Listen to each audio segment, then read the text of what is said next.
GT Holidays, South India's #1 travel brand. You know you are special when you're with GT Holidays. பழைய நகையை கொடுத்து white 11 மந்த்ஸ்ல அதே அடைக்கு புது நகையை எடுத்துக்கோங்க. எக்ஸ்ட்ராவா ₹1 தர வேண்டாம். Magic volt gold exchange.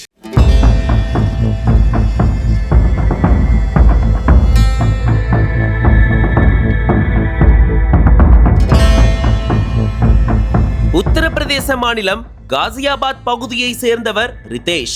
கல்லூரி மாணவரான ரிதேஷுக்கு அதே பகுதியை சேர்ந்த இளம்பெண் ஒருவருடன் அறிமுகம் ஏற்பட்டிருக்கிறது. பின்னர் அவர்களுக்கு இடையேயான பழக்கம் நெருக்கமானதை தொடர்ந்து ரிதேஷும் அந்த இளம்பெண்ணும் ஒருவரை ஒருவர் காதலிக்க ஆரம்பித்துள்ளனர். அதன் காரணமாக இருவரும் அடிக்கடி ஒன்றாக சந்தித்து பேசி வந்துள்ளனர். அந்த வகையில் கடந்த 18ஆம் தேதி ரிதேஷும் அவரது காதலியும் காசியாபாத் அருகே சந்தித்து பேசிக் கொண்டிருந்ததாக கூறப்படுகிறது. இதனை இளம்பெண்ணின் தந்தையும் சகோதரனும் பார்த்துள்ளனர். இதனால் ஆத்திரமடைந்த அவர்கள் ரிதேஷின் மீது கடும் கோபத்தில் இருந்துள்ளனர். மேலும் ரிதேஷ் குறித்து விசாரிக்க தொடங்கிய அவர்கள் அவரது நடவடிக்கைகளை கண்காணித்து வந்துள்ளனர்.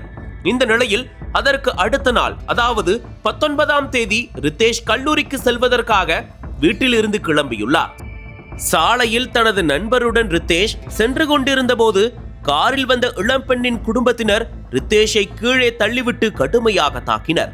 மேலும் இளம்பெண்ணின் சகோதரன் ரிதேஷ் மற்றும் அவருடன் வந்த மாணவரையும் இரும்பு குழாய் உள்ளிட்ட ஆயுதங்களால் கொடூரமாக தாக்கியுள்ளனர். இதனைத் தொடர்ந்து அவர் மீட்கப்பட்டு அருகே உள்ள மருத்துவமனையில் சிகிச்சைக்காக சேர்க்கப்பட்டார். உடல் முழுவதும் பலத்த காயம் ஏற்பட்டிருப்பதால் ரிதேஷுக்கு மருத்துவமனையில் தீவிர சிகிச்சை அளிக்கப்பட்டு வருகிறது. இதனிடையே ரிதேஷின் தந்தை மகனை தாக்கியவர்கள் மீது கடும் நடவடிக்கை எடுக்க வேண்டும் என்று காசியாபாத் காவல் நிலையத்தில் புகார் அளித்துள்ளார்.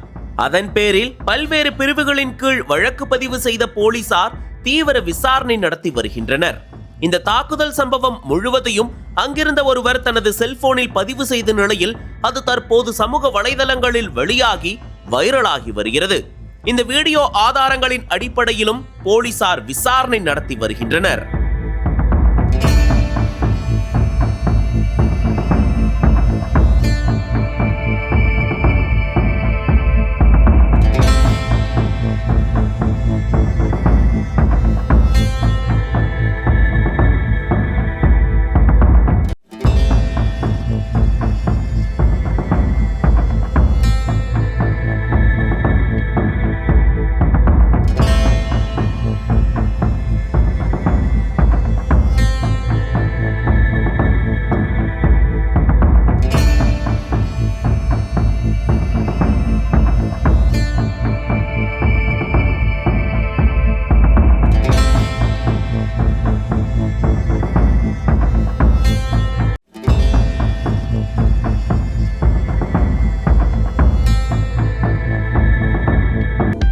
அனல் பறக்கும் செய்திகளை அப்டேட் செய்து கொள்ள நக்கீரன் களத்தை இப்பவே சப்ஸ்கிரைப் பண்ணுங்க.